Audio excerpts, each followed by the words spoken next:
नमस्कार, आप देख रहे हैं जी न्यूज। आपके साथ हूं मैं रोबिका लियाकत। जाकिर नाइक के एनजीओ इस्लामिक रिसर्च फाउंडेशन यानी IRF ने राजीव गांधी ट्रस्ट को 50 लाख रुपए का चंदा दिया था। इस बड़े खुलासे पर विवाद बढ़ता जा रहा है। कांग्रेस कह रही है कि IRF से मिला चंदा उसने इस साल लौटा दिया है। IRF कह रही है कि पैसा उसे वापस मिला ही नहीं है। कांग्रेस और IRF के अलग अलग दावों के बीच ऐसे बहुत से सवाल हैं जो आज उठ रहे हैं।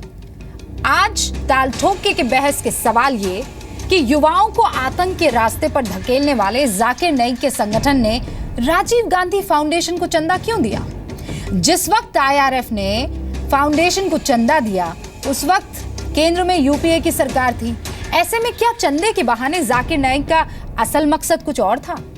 2012 में ही संसद में तत्कालीन सूचना और प्रसारण मंत्री ने एक पीस टीवी समेत 24 विदेशी चैनल्स के कंटेंट को देश के लिए खतरा बताया था। सवाल यह भी है कि जब कांग्रेस को पता था कि जाकिर नाइक से देश को खतरा है, ऐसे में उसने 2012 के बजाय 2016 में पैसे क्यों लौटाए।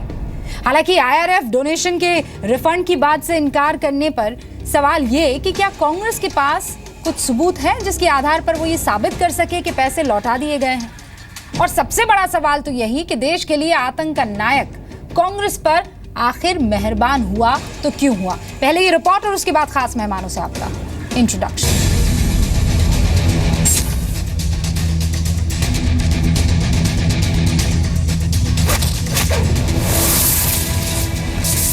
मेरा सीधा सवाल है कि राजीव गांधी चैरिटेबल ट्रस्ट जो है उसको 50 लाख IRF ने दिया था या नहीं। बिल्कुल दिया था। ट्रस्ट जो है ये ये NGO है। हाँ। इस तरह के डोनेशन तो कईयों के पास गए। नहीं तो मेरा ये सवाल है कि क्या जिस तरह से वो कह रहे हैं कि हमने ये रिफंड कर दिया 50 लाख जो है वो रिफंड किया है, तो ये IRF को रिफंड हुआ है नहीं है। हाँ? नहीं उसका नहीं IRF के साथ और तो IRF का कोई रिफंड वगैरह नहीं है।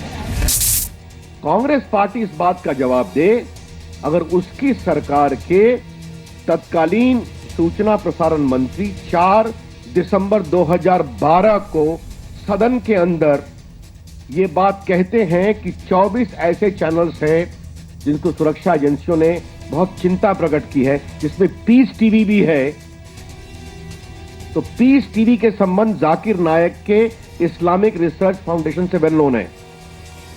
तो ये पैसा 2012 में ही क्यों नहीं वापस किया गया। कोई अगर पैसा देता है तो ये बहुत अहम नहीं है पैसा इस्तेमाल किया गया या नहीं किया गया। पैसा रखा गया, पैसे को वापस कर दिया राजीव गांधी फाउंडेशन ने। उसके बाद कोई मुद्दा ही बाकी नहीं रह जाता है जब उस पैसे को वापस कर दिया। ताल ठोक के आज का पहला सवाल, आतंकी बनाने वाले संगठन से राजीव गांधी फाउंडेशन ने चंदा क्यों लिया। दूसरा सवाल, चंदा मिलने के साथ ही उसे क्यों नहीं लौटाया। चंदा लौटाने में RGF को 5 साल क्यों लगे। आज का चौथा सवाल, इस्लामिक रिसर्च फाउंडेशन का कहना है कि पैसे मिले ही नहीं, फिर कहां गए 50 लाख। पांचवा सवाल, क्या कांग्रेस दिखाएगी पैसे लौटाने के सबूत।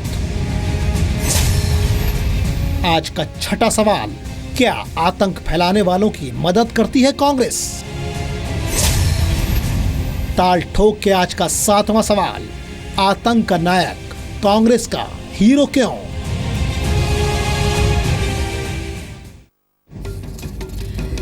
बातचीत करने के लिए डिबेट में मेरे साथ सुधांशु त्रिवेदी जी आपसे कुछ ही देर में जुड़ जाएंगे। भारतीय जनता पार्टी की तरफ से राकेश सिन्हा RSS विचारक है, दिल्ली यूनिवर्सिटी में एसोसिएट प्रोफेसर है। सर आपका स्वागत है।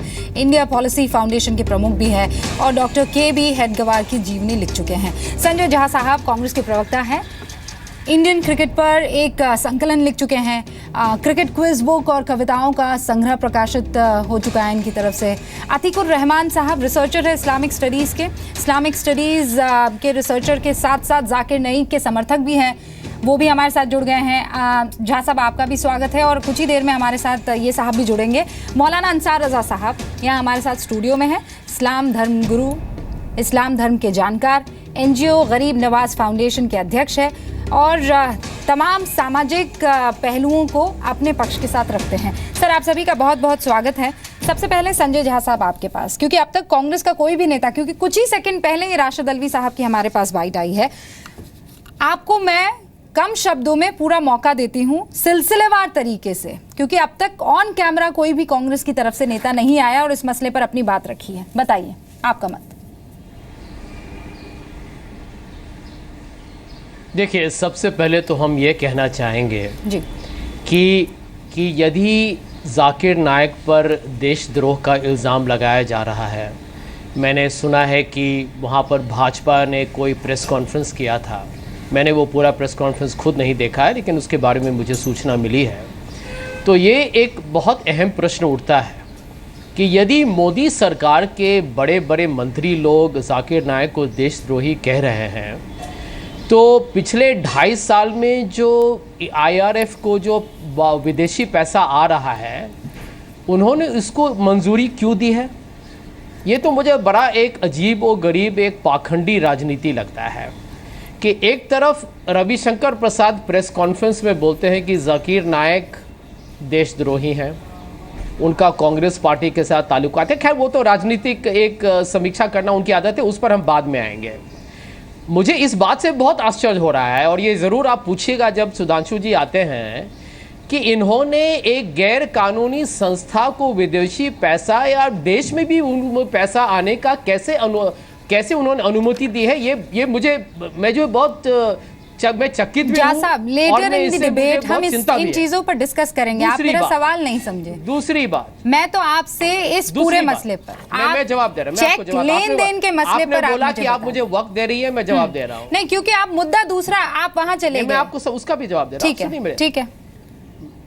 मुद्दा दूसरा नहीं है, ये सब मिला जुला है। मैं आपके हर प्रश्न का जवाब दूंगा। देखिए, मैं आपके चैनल पर बहुत नहीं आता हूं, लेकिन मैं जब आ गया हूं तो मैं यहाँ बैठ के आपके हर प्रश्न का बहुत शांति से हर प्रश्न का मैं जवाब दूंगा। एक ही आपसे निवेदन होगा कि यहाँ एक मछली बाजार न बने, क्योंकि उससे मैं समझता हूँ कि आप के दर्शकों को हम हम वक्त जाया नहीं करते हैं। To the point. दूसरा प्रश्न यही है, मेरा दूसरा प्रश्न है और यह प्रश्न एक जवाब भी है कि कितनी अजीब बात है कि जुलाई में जब ढाका में बहुत ही दुर्भाग्यपूर्ण एक हादसा, आतंकवाद का हादसा हुआ, उसके पहले तो मैंने किसी भी चैनल पर जाकिर नाइक के बारे में मैंने ढेर सारे डिबेट्स 5 साल से मैं कर रहा हूँ, जाकिर नाइक पर कोई भी डिबेट नहीं हुआ था। जाकिर नाइक पर डिबेट जुलाई 1 के बाद शुरू हुआ, जब उन पर आरोप लगे कि उन्होंने आतंकवादियों को प्रेरणा दिया अपने भाषण से।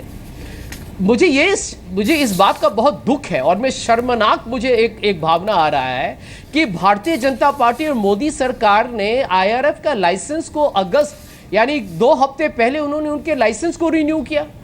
तो ये समझ में नहीं आ रहा है, एक तरफ उन पर फंडिंग अलाउड है बीजेपी सरकार से, उनके लाइसेंस को रिन्यू कर जा रहा है, वो भी ठीक है, लेकिन 5 साल पहले, जबकि आपके चैनल में कोई भी इतना बुद्धिमान नहीं है जो भविष्यवाणी कर सकता था या पूर्वानुमान कर सकता था कि 5 साल के बाद आतंकवादियों के साथ जाकिर नाइक का कोई रिश्ता होगा। अब सुनिए, 5 साल पहले 50 लाख का कोई, चूंकि आप इस पर लेकर आए, आप सुनिए, 50 लाख का कोई यदि एक चंदा दिया गया, उस पर बड़ा वाद विवाद, समझ में नहीं आया मुझे। 2011 में आपने चेक लिया, आप तभी लौटा देते हैं, इसलिए क्योंकि ठीक है, यहाँ समझदार लोग नहीं बैठे हैं जो भविष्यवाणी कर सकते हैं। मनीष तिवारी आपके सूचना प्रसारण मंत्री उस वक्त थे 2012 में, उन्होंने तो भविष्यवाणी कर दी थी बकौल आपके। उन्होंने तो सदन में बकायदा ये कह दिया था पीस टीवी का नाम लेकर कि ये कुछ चैनल्स हैं जो देश के लिए खतरनाक हैं। उन चैनल को, उनमें से पीस टीवी को सर कौन चला रहा था? जाकिर नाइक वही चला रहा था। आपको अभी बीजेपी को पलटवार करना है, अंडरस्टूड, लेकिन उस वक्त आपको क्यों नहीं ध्यान आया संजय जी? मैं उसका जवाब देता हूं, आप सुनिए, शांति से सुनिए, इसका जवाब तो बहुत ही आसान है। अब आपने मेरे जवाब को खुद ही दे दिया, इसके लिए मैं आपको बधाई देना चाहूंगा। 2012 में यदि मनीष तिवारी जी ने और यूपीए सरकार ने पीस टीवी पर पाबंदी लगाई, ये इस बात का मिसाल है कि हम लोग जाकिर नायक के तरफ कोई हमारा जो कहते हैं कि सहानुभूति नहीं था। यदि होता तो हम क्यों उस पर पाबंदी लगाते? पहले तो इसका जवाब दीजिए। दूसरी बात, आप इस बात पे ध्यान दीजिएगा और आप सुप्रीम कोर्ट का जो नया जजमेंट आया उसको भी इस बात पे लाइए। लोग भाषण देते हैं, लेकिन भाषण में यदि लोगों को चिंता लगती है तो हम पाबंदी लगाएं, परंतु यदि आपके पास उतना दस्तावेज न हो कि आप किसी शख्स को गिरफ्तार कर सकें या चार्जशीट कर सकें, तो आप उसको गैर कानूनी उस तरीके से नहीं कर सकते जिस तरह से आज बीजेपी आरोप लगा रही है। मैं आपको उदाहरण दूंगा, साध्वी प्राची ने 3 हफ्ते पहले या 2 महीने पहले कहा है कि भारत को मुस्लिम मुक्त बना दो। संजय उससे जी, ज्यादा भड़काने वाला भाषण ये मनीष तिवारी के पेपर्स पर मेरा सवाल था। क्या साध्वी प्राची पर देशद्रोह का आरोप लगा है? संजय जी, आप क्या कहना चाहते हैं? प्राची को गिरफ्तार किया गया है? आप क्या कह रहे हैं? क्या साध्वी प्राची पर कोई कार्रवाई की? सर, आप जाकिर नाइक पर फोकस कर लें, 50 लाख के चेक पर फोकस कर लें। साध्वी प्राची पर बाकायदा एक डिबेट हो जाएगी। ये जाकिर नाइक, आरएसएस, विश्व हिंदू परिषद, झा साहब, आप कह रहे हैं कि उससे आपने किनारा कर दिया। जाकिर नाइक से सर आपने किनारा कर दिया, बढ़िया बात, लेकिन क्रेडिट व्हाट कम्स इन? राजनीति करते हैं sir, credit what comes in? आपने वो 50 लाख का चेक तब नहीं लौटाया, जाकिर नाइक से भले ही किनारा कर दिया, क्यों ऐसा? अब मैं इस सवाल का जवाब लूं उससे पहले सुधांशु जी, आज की तारीख में बात ये है, दे रहा हूं, हाँ जवाब दे दीजिए, फिर मैं जाती हूं। ये ढाका का हादसा हुआ है, ये पैसे वापस दे दिए गए हैं और ये पैसे आईआरएफ को वापस दे दिए गए हैं, जुलाई में ही वापस चले गए ये पैसे। सर, आईआरएफ के मैं ऑडियो क्लिप सुना देती हूँ आपको। ये मैं बहुत जिम्मेदार प्रवक्ता होते हुए आपको मैं बता रहा हूँ। सर, आईआरएफ के इस बात को माना भी है। पीआरओ आरिफ मलिक का हमारे पास तो ऑडियो क्लिप है ना सर। सूत्र की बात कर रहे हैं, ये पैसे वापस दे दिए गए हैं। मैं ऑडियो क्लिप सुना दूंगी। पीआरओ है आईआरएफ के आरिफ मलिक, उनसे बात हुई, उन्होंने कहा नहीं, हमें कोई पैसा नहीं मिला है, हमें कोई भी पैसा नहीं मिला है। सुधांशु जी, शायद उनको छानबीन करने दीजिए, शायद उनको मालूम न हो, पैसे दे दिए गए हैं उनको। और ये सब जो पूरा हरकत हो रहा है, ये कश्मीर में मोदी सरकार नाकामयाब रहे हैं, असफल रहे हैं, कश्मीर में इनका हालत खराब है, इन्होंने सरकार को बिल्कुल बस संजय जी, देश के अभिन्न अंग संजय जी उस चेक के आगे पीछे रहिए आप, अभी 1 सेकंड रुक जाइए। सुधांशु जी, अरे चेक वापस दे दिया ना सुधांशु जी, प्रॉब्लम क्या है? साफ गोई से डिसीजन ले लिया जुलाई में, खुद ही लिया ना डिसीजन राजीव गांधी ट्रस्ट ने, आपात एक बैठक बुलाकर कि हमें ये पैसा नहीं चाहिए, लौटा देना है। अब क्या दिक्कत है? देखिए, किसी भी चीज के 2 पक्ष होते हैं, एक होता है तकनीकी पक्ष और एक होता है नैतिक पक्ष। तकनीकी आधार पे कब चेक दिया गया, किसके द्वारा दिया गया, कब वापस लिया गया और उसको अभी उसका कोई प्रूफ यानी सबूत है कि नहीं वापस हुआ, ये सब एक पक्ष है। उससे पहले महत्वपूर्ण बात यह है कि ये बताइए, राजीव गांधी फाउंडेशन जो देश के सर्वाधिक धनी फाउंडेशन में से एक है, अगर किसी फाउंडेशन में पैसा बरसा है पिछले 20 सालों में तो राजीव गांधी फाउंडेशन में बरसा है, उसको 50 लाख रुपए लेने की जरूरत क्या पड़ी? पहला प्रश्न ये। तो प्रश्न तो यह पूछा जाना चाहिए कि आप जिससे पैसा लेते हैं क्या उसके बारे में कुछ भी जानकारी नहीं रखते हैं? चलिए ठीक है, आपने कहा कि हमें सहज लगा, हमने ले लिया। ठीक उसी समय आपकी सरकार क्या बोल रही थी, यह रविशंकर प्रसाद जी ने आज प्रेस में स्पष्ट कर दिया।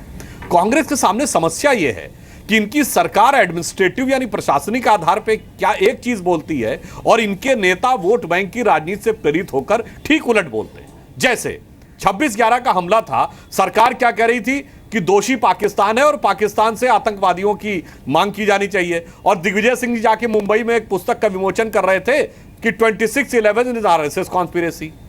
अब देखिए, इन्हीं के नेता लोग, इनकी सरकार पीस टीवी को गलत मान रही थी और दिग्विजय सिंह जी जाके जाकिर नायक को शांतिदूत कह रहे थे। इन्हीं की सरकार ने याकूब मेनन को फांसी दी और इन्हीं की सरकार के नेता उन मजलिसों में शामिल होते थे जिसमें यह कहा गया कि याकूब की जुडिशियल किलिंग यानी न्यायिक हत्या हो रही थी। इन्हीं की सरकार एडमिनिस्ट्रेटिवली अफजल को फांसी देती है और फिर राहुल गांधी जी जाते हैं उन सभाओं में जो कहते हैं अफजल हम शर्मिंदा हैं, तेरे खातिर जिंदा हैं।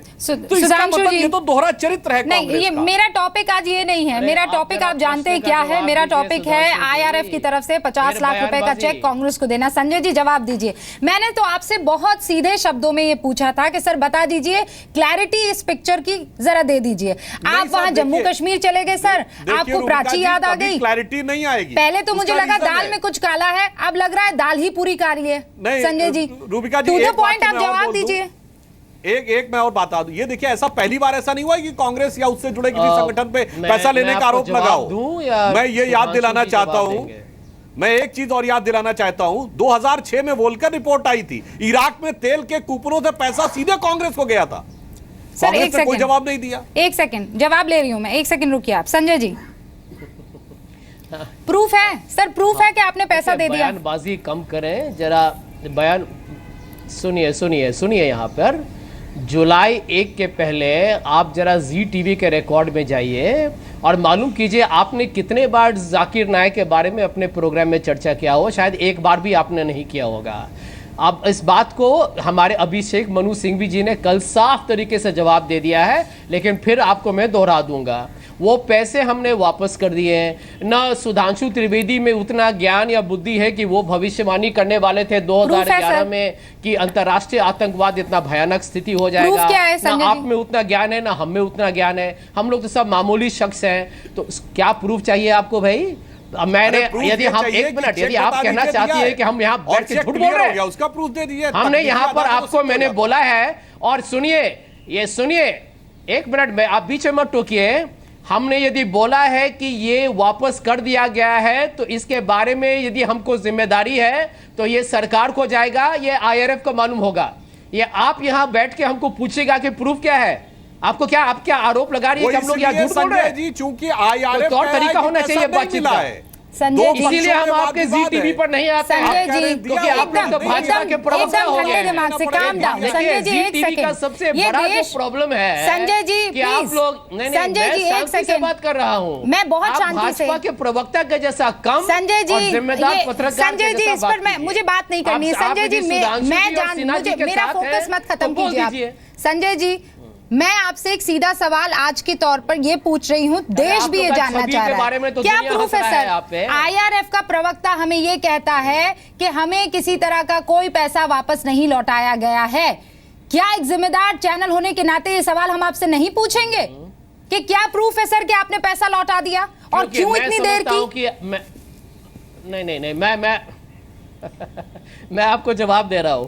यदि ये प्रवक्ता को शायद इस बात का पूरा उनको सूचना न हो तो आईआरएफ में वही एक आदमी है क्या, वही एक शख्स है क्या जिसका रिकॉर्डिंग प्ले कर रहे हैं? आपने शायद आज के अखबारें भी नहीं पढ़ी हैं, इंटरनेट भी नहीं पढ़ा है। आईआरएफ ने इस बात को भी माना है कि उनको पैसे मिल चुके हैं। तो देखिए, यदि आप इस प्रोग्राम में भाजपा का प्रचार करना चाहती हो तो कीजिए, हम बैठे रहेंगे। ये सब नहीं, ये प्रोग्राम को इफेक्ट नहीं करेगा। ये प्रोग्राम को इफेक्ट नहीं करेगा। आपका ये कहना प्रोग्राम को इफेक्ट नहीं करेगा। झा साहब, आरोप लगा रहा हूं आपको यहाँ पर सवालों के जवाब देने के लिए बुलाया है और बहुत तरीके से सवाल पूछे जा रहा है, आप उसका जवाब दीजिए। मैं अपना वक्त जाया नहीं करूंगी झा साहब, मैं अपना वक्त जाया नहीं करूंगी। आपके जाकिर नाइक पर आपका रुख क्या है, मुझे ये बता दीजिए। मालिक ने तो भाजपा का प्रचार किया हुआ है, तो जाकिर नाइक पर संजय झा कांग्रेस का रुख क्या है, मुझे ये बता दीजिए। और सही प्रश्न पूछिए आप। जाकिर नाइक के ऊपर आपका रुख क्या है, मुझे ये बता दीजिए। कांग्रेस का क्या रुख है? क्या रुख है? शांति दूत है सर वो, या उनके द्वारा चलाया जाने वाला पीस टीवी देश के लिए खतरा है? देखिए, आप बड़ा मजाकिया प्रश्न पूछ रही है, लेकिन मजाकिया तरीके से पूछ रही है, गंभीर विषय है। मैं आपको गंभीर से जवाब देता हूं, ये संजीदा मसला है। आप पूछिए सुधांशु त्रिवेदी जी से, जो क्योंकि भाजपा यदि जाकिर नायक को देशद्रोही बोलते हैं तो उनके ऊपर चार्जशीट है, उनको गिरफ्तार किया गया है, उन पर क्या छानबीन की गई है, पहले तो उसका जवाब दे। मैं जवाब ले लूंगी। यहाँ पर आके टीवी स्टूडियो पे भाषणबाजी, नहीं, वो जवाब मैं ले लूंगी सर। और आप पूछ रही है कि हमारा सोच क्या है, हम वही बताएंगे जो मैं आपसे सीधे सवाल पूछ रही हूँ सर। ये पूरा देश देख रहा है, आप गोल मोल करके जवाब दे रहे हैं। राकेश सिन्हा, जाकिर नायक 18 मिनट संजय झा साहब पूरे मैंने आपको दिए हैं। काम उन्होंने किया है, देशद्रोही का काम किया है, तो उनको गिरफ्तार कीजिए, जाइए कीजिए। ठीक है। लेकिन हमें चिंता है कि ये सरकार सो रही है, ये भांग पीकर सो रही है ये सरकार, और यहाँ टीवी पर आके पूरा राजनीति करती है। ठीक है, इनको कोई अतीकुर शर्म नहीं रहमान है? साहब।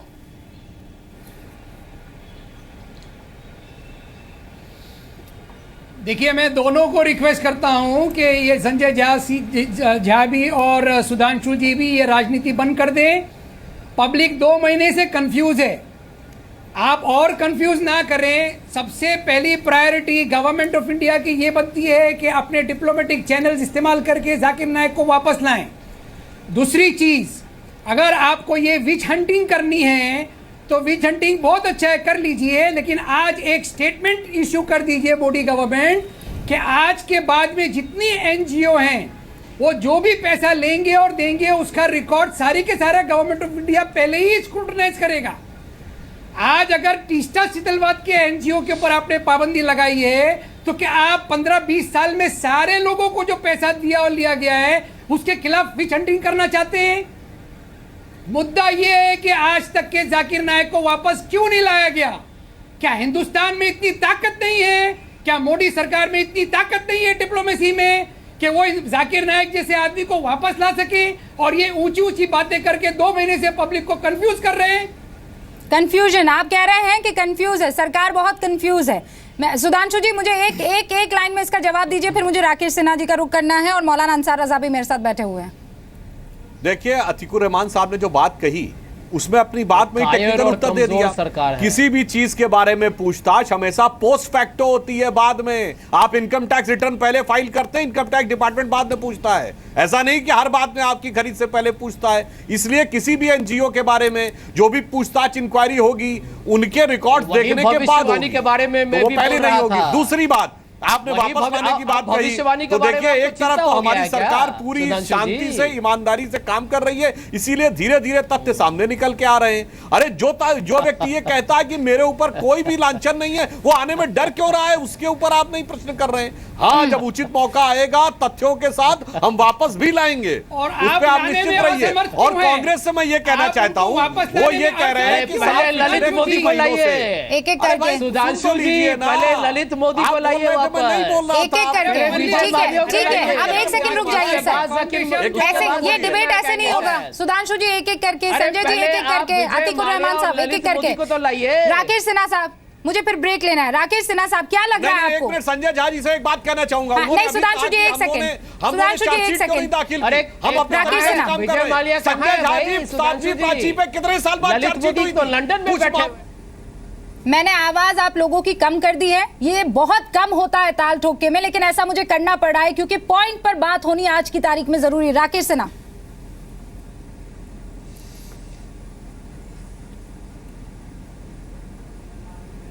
राकेश जी, मेरी आवाज आप तक पहुंच रही है? आवाज नहीं है।